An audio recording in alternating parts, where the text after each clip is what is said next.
Hello everyone. It's today Sunday. It's 2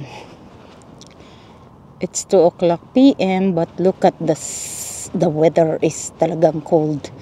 30s lang kasi sa morning, lalo na sa morning, kaya inintay ko munang medyo mainit-init ang panahon. Ay, migis. So, teka, pakita ko sa inyo. Kakatawa siya. Hello! Anong ginagawa nyo dyan? Play kayo dyan. Ayan yung yung geese. Gustong-gusto ng anak ko yan eh. Pagka andito siya, pinifeed niya kasi yan eh. Anyway, dito ako sa park, like I said.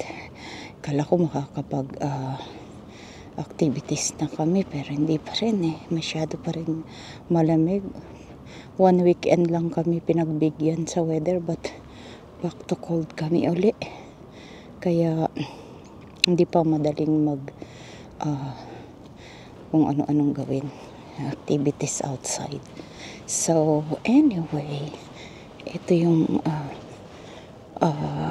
marina.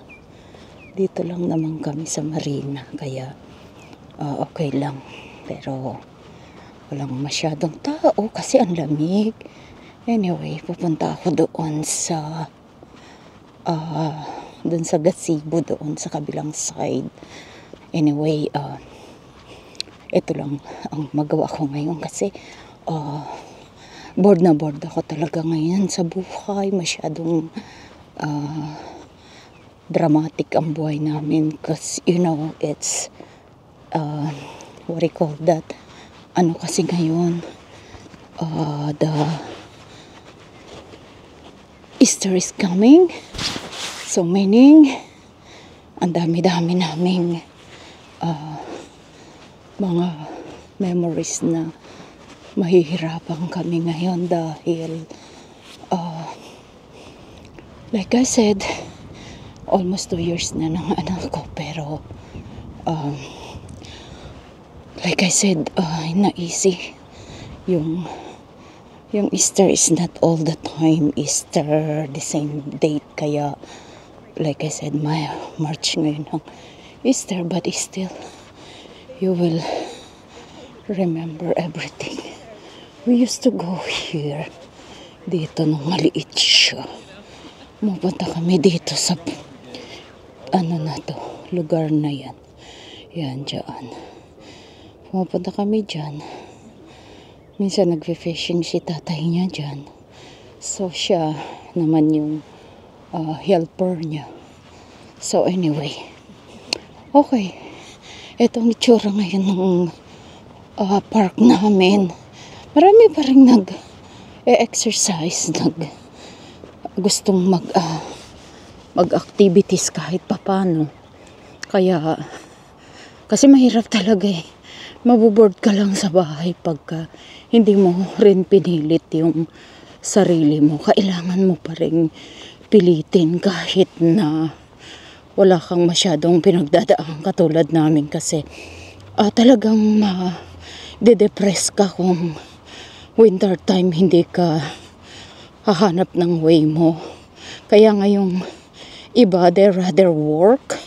Kaya ang dito talaga sa labas ng bansa natin, talagang walang katapusan yung trabaho kasi nga wala ka rin naman gagawin anyway, di magtrabaho ka na lang kaysa naman kumita ka pa, diba? So talagang if you're outside, mapipilitan ka talagang mag-work kasi like I said, hindi siya masarap magtatanga lang sa bahay, although maraming trabaho sa bahay. Kaya lang, syempre, hindi naman puro trabaho na lang. Mapapagod ka din, magsasawa ka din, kumbaga. Kaya kailangan find a way how you help yourself and how you make your life worth it. Kasi kung madidepress ka lang, di what's the point na nagtrabaho ka ng nagtrabaho kung masisiraan ka rin lang naman pala ng ulo. Di mag-stay na lang tayo dyan sa bayan natin kahit na wala kang pera, na-enjoy mo naman yung buhay mo kahit papano, hindi ka na-stress ng walang katapusan. So anyway, ganun talaga. Kaya ito yung kanilang indoor ano yan venue yan kung gusto mo ng indoor, yan ang ano nila, yan ang pwede mo i-rent. Tapos ito, ano to dungeon yan, yung mga kulungan during the war. So that was, Second World War 3. Second World War 3. Ano ba yan? Second World War. Kaya, ganyan ang mga itsura. So, anyway, dito tayo sa Gisibo para medyo peaceful tayo dito. Dito na lang ako muna magdadadaldal. Ganda naman siya, Kaya lang, syempre, maginaw. Kaya, yung mga tao, hindi pa sila nagpupunta rito kasi malamig pa. Kaya lang, mas maganda rin lumabas ng ganitong panahon kasi pag sobrang init, hindi rin naman maganda. Kaya, anyway, wala ka talaga magawa. Kaya, kung ano lang, yung feel mo, so gawin mo. So anyway, ito na. Dito na tayo. May lilim dito. Kaya malamig. Ay nako. Anyway, actually ang dami ko nasayang na video. Kasi talagang kailangan kong kumuha na ng backup doon sa aking mga ina-upload. Yung mga ayoko naman kasing burahin lahat yung mga kahit na-upload ko na. Anyway, wala na talagang room doon sa computer ko. So what happened, pinafix ko sa asawa ko. Pero ang nangyari, nabura lahat ng copy ko. Anyway, na-transfer niya sa... Actually, hindi niya pala na-transfer kasi ubos na rin yung backup niya. So I just bought the yung para ma-transfer ko yung aking mga videos. So, nawala na yung mga magaganda kong na video. Actually, naumpisahan ko na yung puntahan yung place namin when my daughter was born. Na video ko na yung mga tinirahan namin. Kaso nawala naman. Yun naman yung nawala. Kaya, ay nako, it's so sad. But anyway, pwede naman ako bumalik doon anytime. So, take 2 na lang ako. So, dito na lang muna tayo kasi wala nga tayong magawa. Sobrang lamig pa. Anyway, pakita ko yung mga itsura dito. Yan, maganda naman dito Kaya lang, syempre ngayon, wala pang masyadong tao. Dahil nga malamig. Ayan siya. Ito yung yung mga women's yung nabigyan sila ng laya ng karapatan ang mga babae. Dito yun. Yan equality. Kaya yan yung time na pwede na silang bumoto. Nire-recognize na yung mga babae, hindi katulad noon. Walang mga rights ang mga babae. Laging, ganun naman kasi noong unang panahon. Siyempre, unti-unti yan. Ganun yung ang history natin. So, wala tayong magawa, diba? The good thing, wala na tayo sa time na ganun. So, may rights na lahat ng tao. Although, syempre, napakahirap din kasi ngayon. Parang wala kang pupuntahan yung may rights saka wala. Parang hindi natatapos yung gulo. Meron pa rin kahit may rights na. Iba naman yung pinaglalabanan. So, dito tayo. Alam nyo, kaka-improve lang itong mga ito Kasi nung bata yung anak ko na dinadala namin dito, hindi ganito itsura. Kaya, anyway, nagpupunta pa naman kami din dito. Dinadala namin yung anak namin dito. Kasi dito siya babike, practice ng mga softball, fishing, ganyan. Pero, nung maliit pa siya nun, tapos nung medyo dalaga na siya, dito kami nag-walking ng anak ko, siya nagja-jogging. Ako rin naman nagja-jog nung okay pa yung katawan ko. Pero ngayon hindi na rin ako makapag-jog. Siyempre pag tumatanda na tayo, it's not advisable na yung jogging. Lalo na pag may bone problem. Kaya hindi, medyo ingat-ingat kasi we have to take care of ourself. Hindi yun basta ganon. So anyway, lumabas lang ako dahil medyo nabubuang-buang na ako dahil 1 linggo na ako mahigit sa bahay dahil last week, actually maganda yung last week, pero last na ganda yun. Nagkaroon kami ng 70s na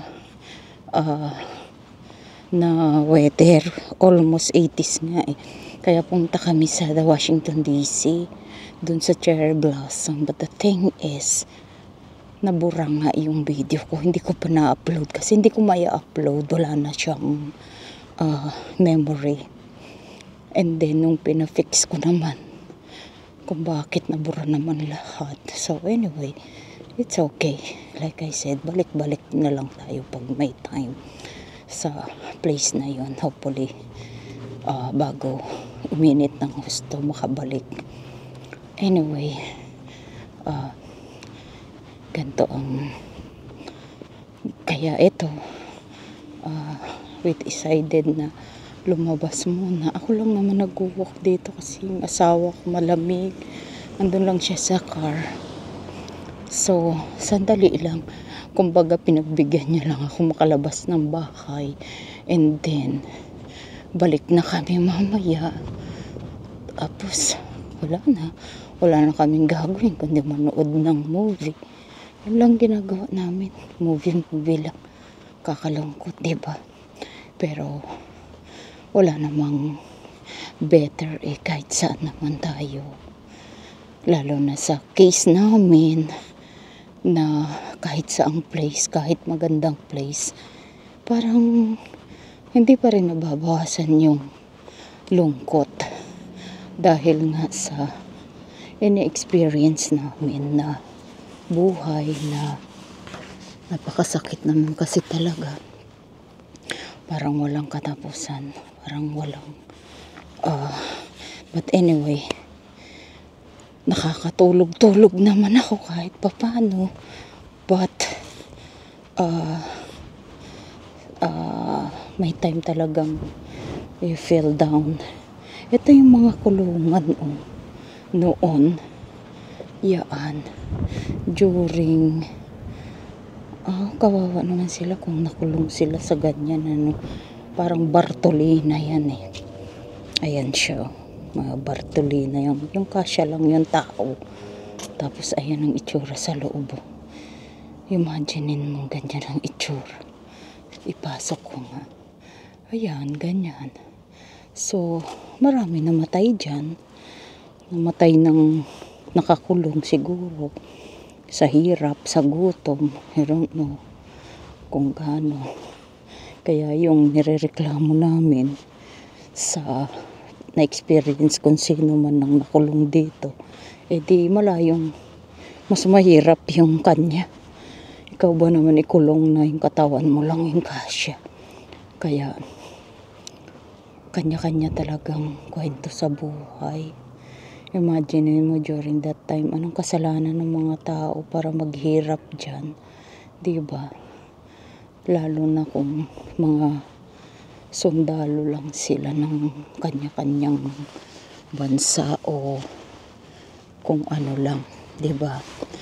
Kaya noon pa, hindi lang ngayon, marami nang nangyayaring kaimposiblihan. So anyway, dito yung may mga wedding, birthday, at kung ano-ano pa dito. Dito sila, Riverview at Occoquan. Maganda yung venue. Maganda siya. Silipin natin kung ano itsura. So, para pwede nating ipakita sa tao next time. Ayan. Ayan yung itsura dito. Oh, ayan. Ito yung venue. Malaki rin pala. Kasi there's another one inside. Ayan. Ayan. Kung maraming guests, I think ayan siya. Nice. Ayan ang itsura niya dito. Malaki siya. Ayan. I don't know how many ilan ang capacity nito, but I'm pretty sure it's huge. So probably more than 300 guests is okay dito. Ito yung office niya. Siguro yun yung bar. Yan. Anyway. Ganda siya. But I don't know how much kung magkano yung rent nila rito. So, I don't know how much. Anyway, dito ako sa loob. Ano lang ako sa lamig. Sobrang lamig. Anyway, labas na tayo para makita din natin yung outside. Okay? Lumabas na tayo dito sa venue. Malaki siya. Ang dami siyang baka mga 500 guests pwede doon. But I don't know how much. Hindi ko naman tinanong doon sa front desk. Kasi hindi naman ako magre-rent. Kaya okay lang yan. Anyway, dito tayo by the water.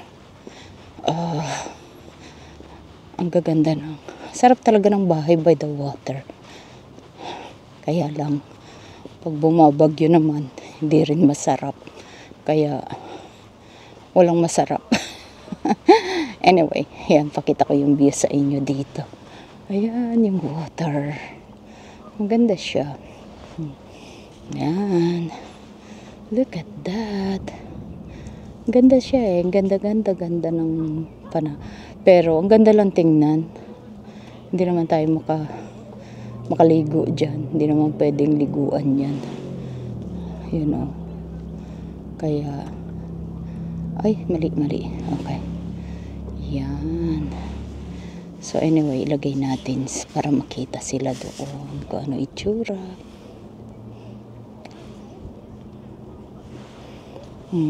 Ayan siya. Maganda yung lugar niya, syempre. Mahal naman yung place na yan, kaya ganda yung pero minsan umaakyat din ata ang tubig dyan. Pero hindi masyado, but who knows, right? Marami ng places ngayon na sometimes akala mo okay siya, pero iba na nga ang panahon ngayon, para bang hindi ka na safe kahit saan. So ito ang itsura dito sa lugar na ito. That's the Potomac River. Actually it's not a Potomac, it's Occoquan River. Andun yung marina. Ayan. We used to live there. Ayun yung bahay namin dati. Oh my God. I can, andyan yung bahay namin. Usually ito. Ayan, dyan yung bahay namin dati. Yan. Yung mga, yun, by the, top of the hill. Okay. So, That's it for now. Ito naman yung stair niya. Dati hindi ganito eh. Ang hirap ng daan dati dito. Kasi para kang nag-hiking.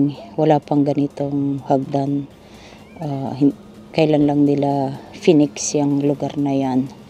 Kaya dati hindi ganyan ang pag-akyat dito sa place na yan. So anyway, punta tayo dito. Ayan siya.